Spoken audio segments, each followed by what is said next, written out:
Oke, assalamualaikum warahmatullahi wabarakatuh. Selamat datang di channel Arafon Mobile Solution, channel yang membahas seputar tips dan trik permasalahan handphone serta tutorial servis HP pemula. Kali ini kita ada handphone Oppo A37. Kerusakannya adalah layarnya yang pecah ya. Ini touchscreen-nya yang pecah, sudah susah disentuh. Ya, ini susah disentuh, dan kita akan melakukan perbaikan pada layarnya. Sebenarnya ada dua cara untuk melakukan perbaikan pada layar handphone ini. Pertama adalah mengganti semua satu set LCD dan touchscreen-nya. Yang kedua adalah dengan mengganti touchscreen-nya saja. Ini touchscreen-nya seperti ini. Kita akan memakai cara yang kedua, itu hanya mengganti touchscreen-nya saja. Jadi kita tidak perlu mengganti satu set LCD karena kita cari yang lebih murah. Usernya mau diganti touchscreen-nya saja. Jadi seperti apa langkah-langkahnya, jangan kemana-mana, tetap pantengin terus videonya.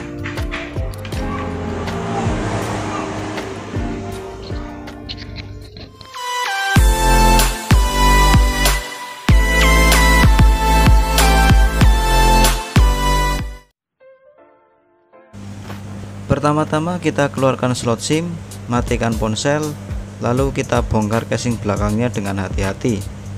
Setelah casing terbuka, kita lepaskan baut pengunci baterai, lanjut lepaskan baterainya, kemudian buka semua baut penutup mesin. Setelah itu lanjutkan dengan membuka semua soket dan fleksibel, kemudian kita angkat mesinnya dengan hati-hati. Langkah selanjutnya kita akan buka LCD dari bezelnya dengan alat pembuka ini dari bekas plastik tempered glass full. Dan jangan lupa panaskan dulu layar LCD dengan blower ya, agar mudah untuk dilepaskan. Pada proses ini kita butuh kesabaran, ketelitian, dan kehati-hatian agar pada saat proses pelepasan LCD ini tidak sampai membuat LCD pecah atau rusak. Dan jika sampai LCD-nya pecah, itu akan membuat kita nombok ya, dan terpaksa mengganti LCD full set. Oleh karena nombok adalah momok yang sangat menakutkan, oleh karenanya kita wajib untuk berhati-hati lah.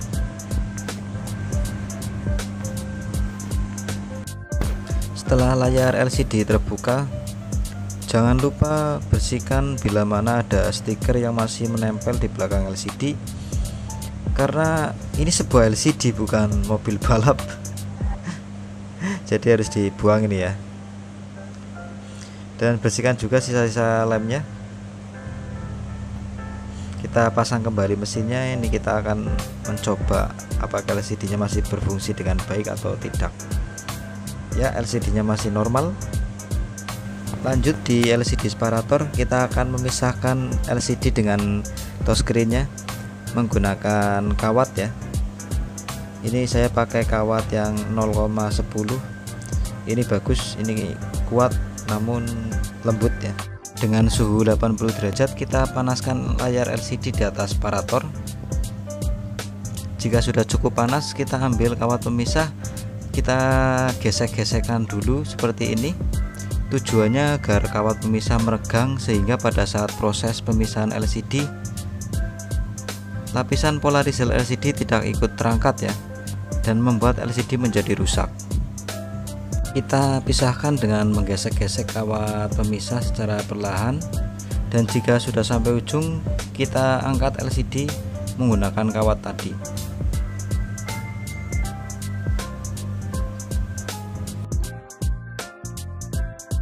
Lanjut di meja servis saya yang berantakan, kita bersihkan sisa-sisa lem OK yang masih menempel di permukaan LCD. Saya biasanya tidak menggunakan alat khusus, hanya menggunakan ibu jari atau jempol seperti ini. Yang penting pelan-pelan dan hati-hati. Pada proses ini kita membutuhkan waktu cukup lama karena memang kita harus pelan-pelan dan hati-hati. Jangan sampai pada saat proses pembersihan ini kita malah memecahkan LCD-nya atau merusakkan LCD-nya. Itu sangat disayangkan, karena pengalaman saya pernah memecahkan LCD pada saat proses ini.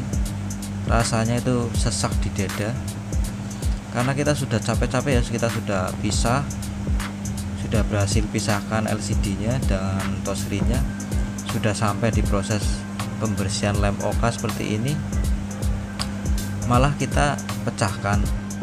Kan itu sangat disayangkan, sangat disesalkan lah. Jadi kita harus pelan-pelan lah ya, pelan-pelan dan hati-hati. Kita harus bersabar, jangan terburu nafsu, jangan terburu emosi. Intinya kita harus berhati-hati lah.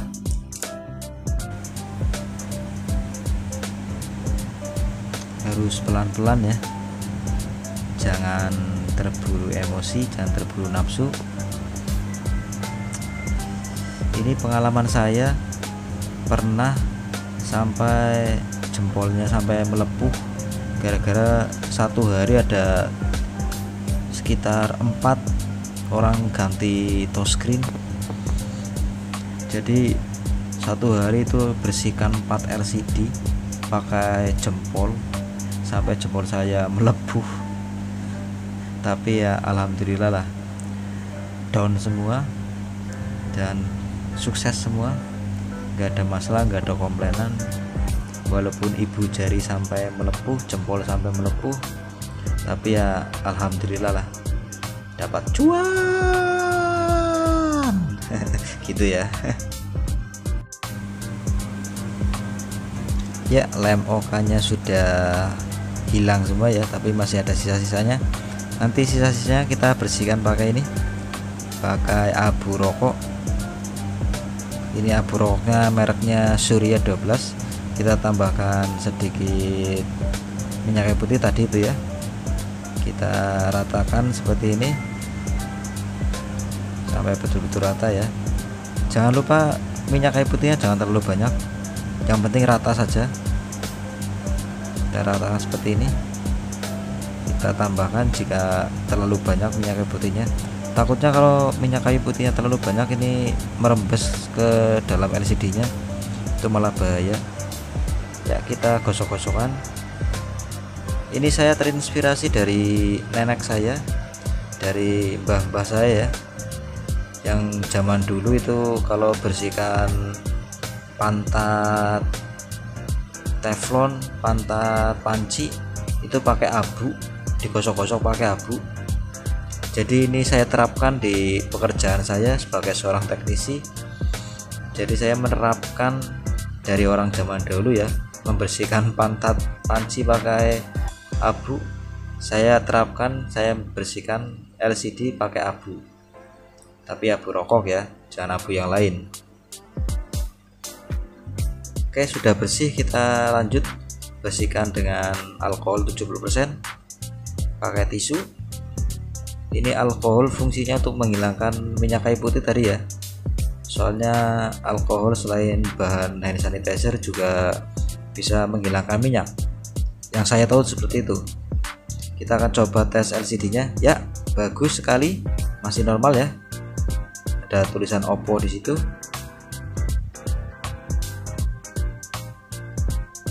Ya, sudah sampai menu ya. Ya, ini keluarga besar ini gambarnya. Oke, kita lepaskan LCD-nya. Ya, ini buat proses yang selanjutnya kita buka ya, kalau ada double tipnya tadi di fleksibelnya. Kita bersihkan mejanya dulu dari kotoran atau debu ini ya. Untuk nanti kita lanjut di proses pemasangan lem OK atau laminating LCD-nya. Jangan lupa bersihkan lagi tadi ya, kita pastikan tidak ada debu atau kotoran yang menempel di permukaan LCD. Kita ambil lem OK nya, kita presisikan ya, presisikan seperti ini. Ini pakai bekas kaca handphone Oppo ya, sudah rapi ya.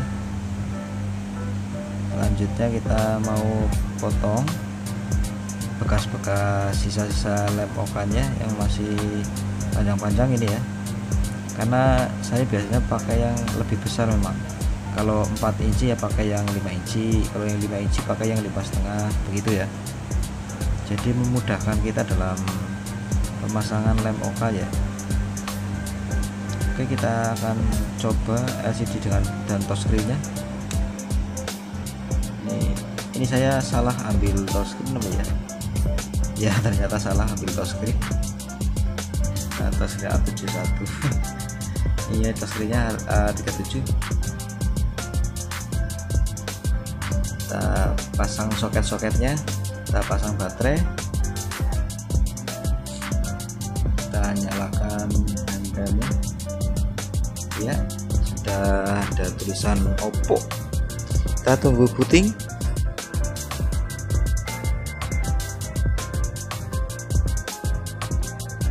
Oke, sudah nampak ya. Ini biasanya kalau terlalu menempel antara LCD dengan touchscreen itu agak susah ya touchscreen-nya ya. Tapi kalau diangkat sedikit ini berjalan normal, itu biasa sudah. Itu sudah memang biasalah seperti itulah. Kalau touchscreen ini, touchscreen yang baru memang biasanya seperti itu. Itu tadi di LCD-nya ada garis. Itu memang sudah dari sananya ada garisnya, jadi usernya nggak mau ganti LCD seset walaupun ada garisnya, nggak mau, jadi kita terpaksa ganti touchscreen-nya saja. Saya sudah menyarankan untuk ganti LCD seset tapi user tetap menolak, jadi terpaksa kita harus nurut sama user ya. Oke, kita lanjut akan memasang touchscreen-nya. Kita presisikan seperti ini, jangan sampai ada yang menempel dulu. Itu mesin posisi nyala ya, handphone posisi nyala, jangan sampai ada yang menempel dulu ya sebelum kita tempelkan ya antara touchscreen dan LCD-nya ya. Ya, mesinnya sudah nyala. Disarankan untuk memakai lock screen wallpaper yang berwarna terang, biar nanti pada saat proses pemasangan touchscreen-nya ini, pemeresisian touchscreen-nya ini bisa mendapatkan hasil yang maksimal. Ya, kita nyalakan kalau merasa belum presisi. Ya, kalau sudah presisi kita tekan bagian tengah, biar kita bagian tengah dulu yang nempel agar kita mudah nanti ya kita buang anginnya. Oke, kita buang anginnya, kita lihat mana yang sudah menempel duluan, kita buang anginnya ke arah yang sudah menempel duluan seperti ini ya. Kita pijat ya. Ini yang bawah tadi yang sudah nempel duluan, jadi kita harus buang anginnya ke arah yang sudah menempel dulu ya. Tinggal bagian yang atas kita buang keluar anginnya atau bubble-nya ini ya, kita buang keluar. Hati-hati, jangan terlalu kuat, nanti LCD-nya bisa pecah. Sangat disayangkan kalau sudah sampai di sini ya. Kita sudah keluar dari mode warp kecepatan cahaya ya tadi ya.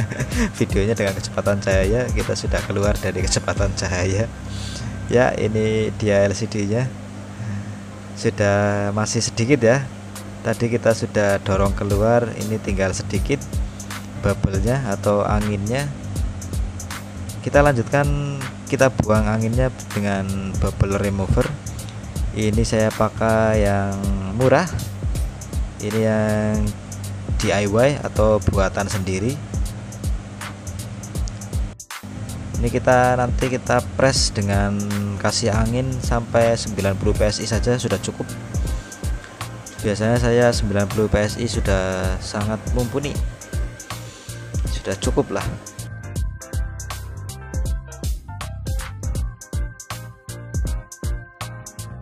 Ya, ini LCD-nya yang tadi ya. Kita akan segera memasukkannya ke dalam bubble remover agar angin-angin yang masih ada di dalam antara LCD dan touchscreen hilang. Kita mau press pakai ini, kita kasih angin pakai kompresor merek Arctic ini yang harganya cukup fantastis ya, kisaran 1 jutaan saja, murah sekali ya. Jadi yang kecil saja, beli yang kecil ini sudah cukup ya, nggak usah yang besar-besar ya, kecuali kalau mau buka tambal ban barulah beli kompresornya yang besar ya. Ini kan cuman buat bubble remover aja cukup ya. Kita masuk lagi ke mode warp atau kecepatan cahaya ya, ini videonya jadi sangat cepat ini. Di sini saya juga memakai palu, tapi bukan buat pecahin LCD-nya ya. Ini buat ngunci airlock-nya. Tapi bisa juga buat mecahin LCD-nya ya. Nanti kalau nggak berhasil, kalau gagal, bisa juga seperti itu loh. Tapi jangan seperti itulah, harus bersabar. Oke, kita kunci seperti ini airlock-nya. Kita tekan bubble remover-nya. Kita kasih angin. Biasanya saya kasih tegangan kalau pakai power supply. Ini saya kasih angin soalnya pakai kompresor ya. Sampai 90 PSI saja sudah cukup. Tapi biasanya kompresor yang kecil ini kalau nggak hidup mesinnya, motornya nggak hidup, itu nggak bisa sampai 90 PSI. Jadi harus dikosongkan dulu anginnya, dikasih angin buang, kasih angin buang, baru kalau sudah nyala mesinnya nanti bisa sampai 90 PSI. Kalau motornya atau mesinnya nggak nyala, ini kalau kompresor yang kecil ini nggak bisa sampai 90 PSI. Itu menurut pengalaman saya ya. Kita sudah dipercepat ya tadi videonya. Ini sudah sekitar 40 menit lah.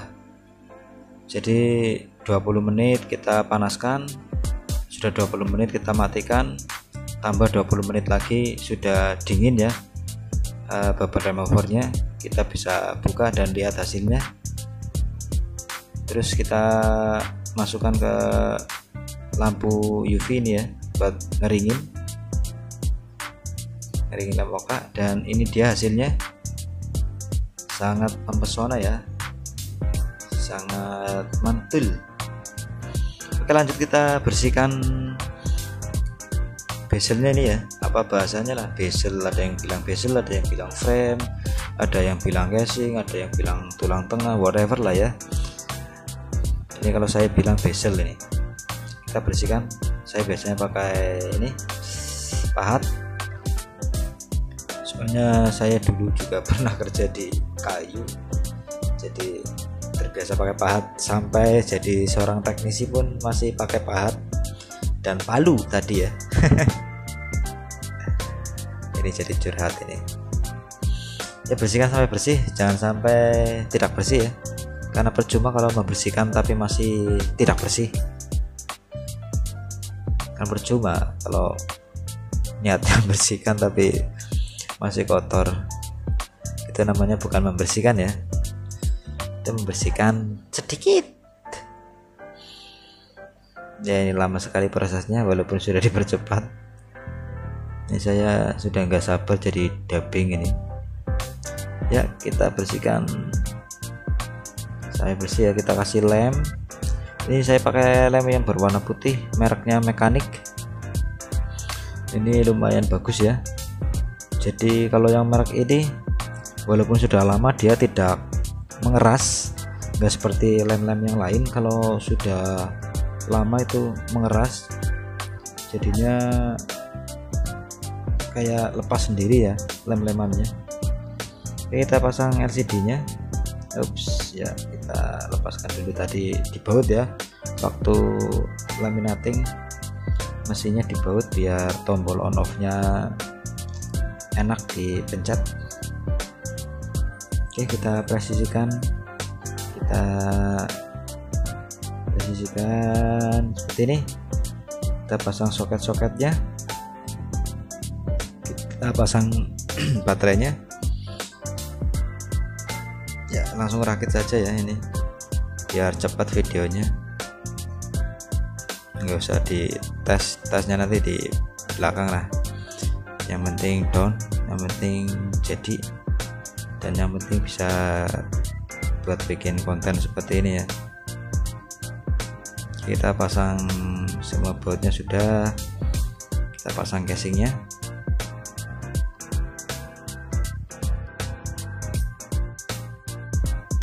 Ya seperti ini. Kemudian kita nyalakan handphonenya dan muncullah tulisan Oppo. Ya kita percepat lagi nih. Oke, sudah sampai menu ya.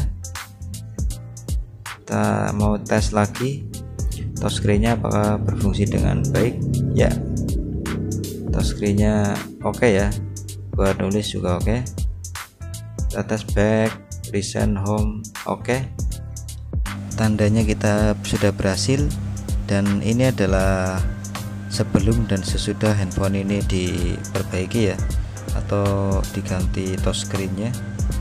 Ini sangat parah sekali ya kerusakannya, dan ini hasil akhirnya ya setelah diganti touchscreen, sudah mulus kembali.